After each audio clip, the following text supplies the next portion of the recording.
finally said to me, and it was so clear that it was like no mistake, that he was like, I was all you ever needed. So I just broke down and I was openly talking, and I knew I was talking to God. I was like, I know you're real. All right, let me preach at you for a few seconds. Hey, everybody. My name's Christian. I'm a former evangelical fundamentalist. I was never a preacher, though I did give teachings a few times in youth group.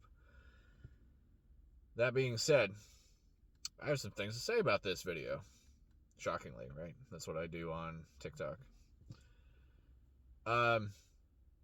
In there, she says, I'm not sure who that girl is, but she says she very clearly heard, like, the voice of God tell her that he was all she ever needed.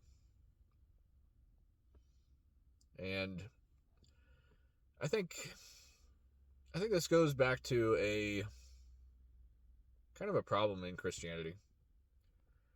And if you grew up in it, you know what I'm talking about. It's pounded into our heads since birth that we aren't enough on our own.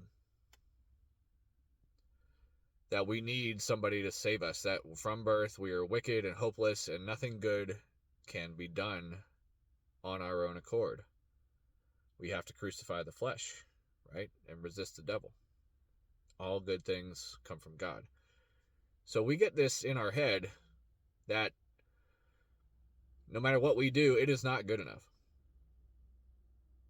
It may not be good at all.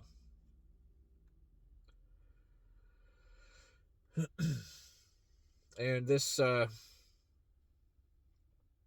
think this is really kind of damaging to people's self-worth. Now, I was fortunate enough that, yes, this was pounded into my head, but it was also pounded into my head that, like, I'm so incredibly valuable to God that he would give his life for me, you know?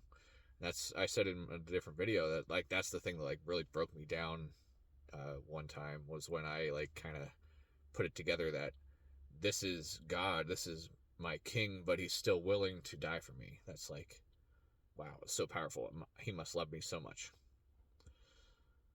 But for other people, this can be really rough and really damaging for your self-worth, because you think that you can do nothing good. And this is like a problem that we do as humans, as agency finding creatures, but also as Christians. We tend to externalize good and bad.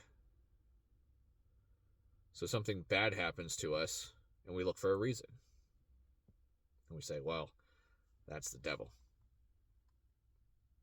And then we see the good things that happen. We say, that's God. It's God's blessing. But what if it's just us? What if it's just up to us? What if the good things that happen to us are because of our hard work and our intelligence and our skills? Mad skills. What if the bad things that happen to us are coincidence or the result of a poor choice that you made?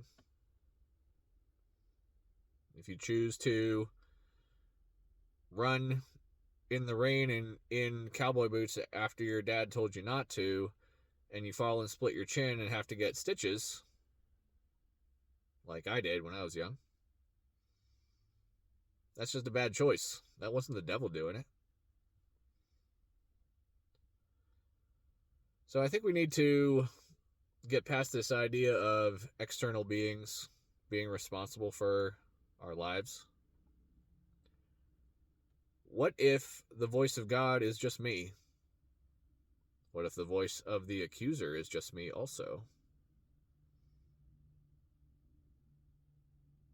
What if I have to wrestle with the darker parts of myself, the temptations and the struggles and the shortcomings, and recognize that that's just me? And I have to suppress that, well, you know, not like an unhealthy way, but I have to not give in to certain temptations because they can cause harm. It's not the devil trying to tempt me. It's just my weird human nature. I have to take responsibility for myself. So in the bad things that happen, I need to learn how to take responsibility, and in the good things that happen, I need to learn how to take credit.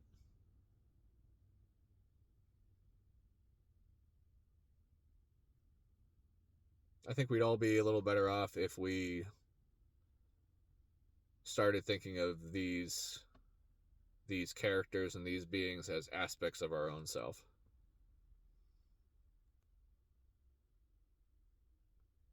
Maybe we would be less hard on ourselves for some things. Maybe we would learn how to better take responsibility for our own shortcomings, which could lead to just a better forgiveness amongst other humans.